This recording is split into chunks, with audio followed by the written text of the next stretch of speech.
Come on down, you're the next contestant on Price is Right Wrestling International Edition as NXT UK talents invade the Capitol Wrestling Center for what is their swan song. They're taking one final bow, one last breath, as Evanescence once said. It's their last dance. They're not even going to save the last dance because that came out 21 years ago and some director had the bright idea to say, hey, Julia Stiles, go out there and do ballet to rap music. It'll look good, we promise. We'll fix it in post. Also, whatever the fuck happened to Sean Patrick Thomas? It seemed like that movie was going to launch him. But anyway, enough about that. I'm John Renton with my review of WWE NXT 2.0 / NXT UK Worlds Collide 2022. Yes, the NXT UK brand is done. Over. Had some good moments. Also had some moments that maybe 5 fucking people watched, but there were a lot of great talents that came through that brand. Now we get to see what NXT Europe will be. Probably a mess. I imagine it will be. But that being said, this show, it was short. 5 matches. They pushed the 2 out of 3 falls match between Nathan Frazier and Axiom Verge to this Tuesday, which was probably smart because I really don't see how that match had any goddamn stakes to it. No stakes. Damn you for taking my stakes away from me. I once bet a butcher, $50 that he could reach the stakes on the top shelf, and he said, no, the stakes are too high. Now that everybody has shut that off because of the bad pun, let's talk about this show. 1, I missed the pre-show due to work and running errands. I was able to come back just at the end of the pre-show. And I will say, Mackenzie Mitchell, I feel bad for having to work with Sam Roberts because Sam Roberts is a fucking idiot. A boiled egg with no intelligence. It's funny that he talked about people possessing intelligence, like, oh, Steiner and Tyler Bate, it's going to come down to intelligence. And I don't think that Sam Roberts could spell intelligence, especially based on his fucking Twitter. But anyway, nevertheless, enough about dumping on Sam Roberts. This show had a good pace to it. Actually, it had a pretty damn good pace to it. Very breezy. Easy breezy, beautiful, covered squirrel. Starts off with Ricochet versus Carmelo Hayes with Tricky Ticky Williams North American Championship match. The second ever North American champion. Gee, who was the first? Oh, right. His current AEW star, Adam Cole, baby. And Carmelo Hayes, who has really just been cranking out great match after great match after great match. Even if sometimes the feuds aren't that great, Carmelo is a fucking star. He's going to be called up very soon. If he's not called up by the Rumble, I will be stunned. So, I will say right now that this is what I first wrote down. Flippy shit, incoming, ongoing, and all over the goddamn place. They laid the kicks in, did some good stuff. There were some good moves in this. But at first, it was just video game flippy shit and stuff like that. And if I don't like it in other companies, it just takes me out of it here. They did lay some shit in. Some good kicks. Some good counters. Both these guys can work. Hayes is much better. Much, much better. I think Hayes is capable of putting on better matches than Ricochet. While Ricochet can deliver some good performances, I just think Hayes is the more well-rounded talent. There was a Poison Rana at one point. I don't know why we fucking needed that. Trick Williams interfered. And other good stuff. There was a nice recoil counter. That was actually pretty damn good stuff. Ricochet was going to get a close near fall off of that. And he did a shooting star, landed on his feet, which is really fucking good. But then the most devastating maneuver in all professional wrestling, surprise roll up 1, 2, 3, and there you go. Ricochet loses, but you know what? He doesn't look weak in defeat. Hayes, ekes out the win. He's that heel you should hate, but he's so good. It's impossible not to like Carmelo Hayes. And him and Trick, they're a really, really good duo. So, by the way, on the pre-show, Roderick Strong was laid out in the NXT parking lot. The most dangerous place in America, for God's sakes, at least in American wrestling. And Norman Smiley was there. Because Norman Smiley could fucking stretch the hell out of anybody at this point still. Because or at least most anybody, because he's that goddamn talented. Mr. Big Wiggle himself. Only longtime WCW fans will fucking get that. So, Pretty Deadly Glory with Lash Legend taking on Gallus. Taking on Briggs and Jensen with Fallon Henley. Oh. Goodness, that was a nice outfit. And the Creeds are out there also.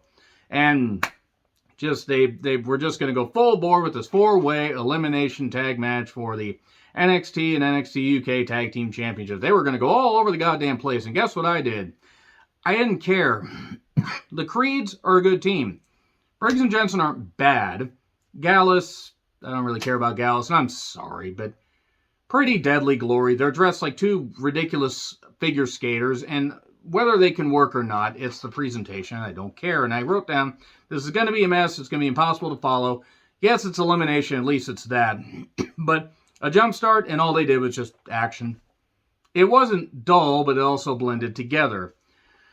So Jensen, I believe, ended up just tripping. Either that or the camera fucking missed it, but he fell off the top. 1, 2, 3. I hope he was all right. That looked kind of bad. Gallus eliminates them, and then Gallus gets eliminated by the Creeds. And it's down to the Goofs, as I'm calling them, Pretty Deadly Goofs, and also the Creeds. And Gallus didn't want to leave earlier. They didn't want to wait for this match to be over because they started brawling with Briggs and Jensen. The referee got knocked down, and suddenly it looked like Pretty Deadly Glory. They were like on the way to lose. And then Damon Kemp said, "Hey, I'm saving you, Julius." Boom! Hit you with a chair. Oh, Damon Kemp attack. Of course they made Damon Kemp the attacker of Roderick Strong.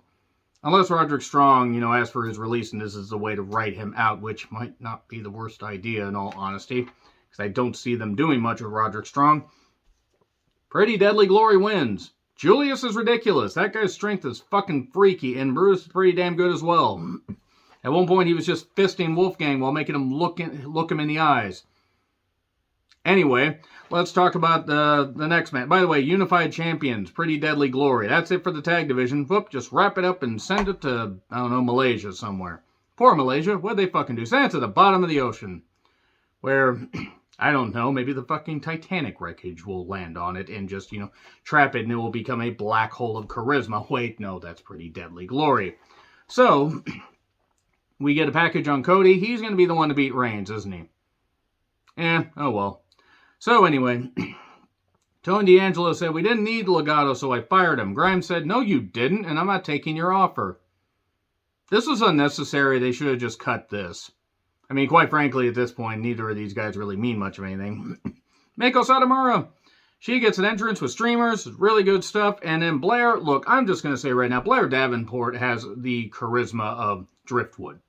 She has the personality of, an empty bag of plasma. She's not good. At her best, she can be carried in a match. She's athletic enough. She is bland as fuck.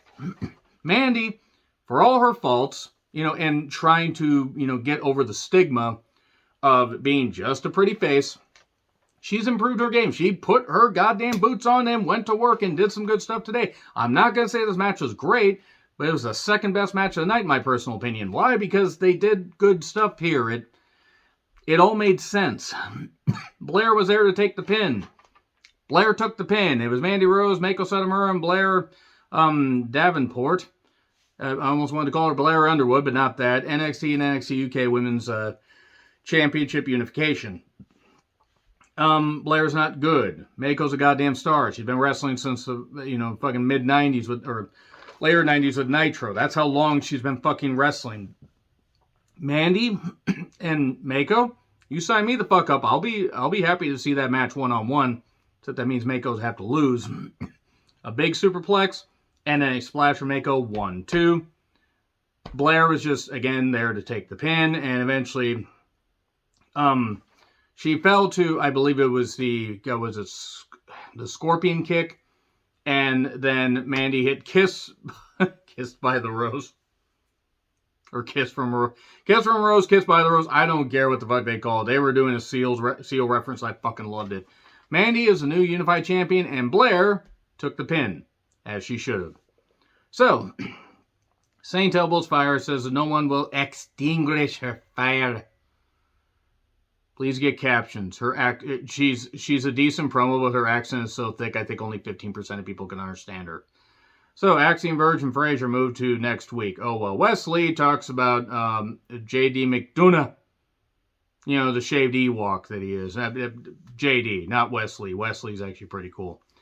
Caden and Katana, rather, versus Nikki Ash and Pippa Niven. NXT Tag Team Championships. I'm going to say what I wrote down. Fuck no. The match wasn't bad. This was the cool-down match, and it was unnecessary. If they had saved this for TV and just had Tyler versus Steiner close the show, this could have been a 90-minute show. It could have been maybe 100 minutes, and it would have been better.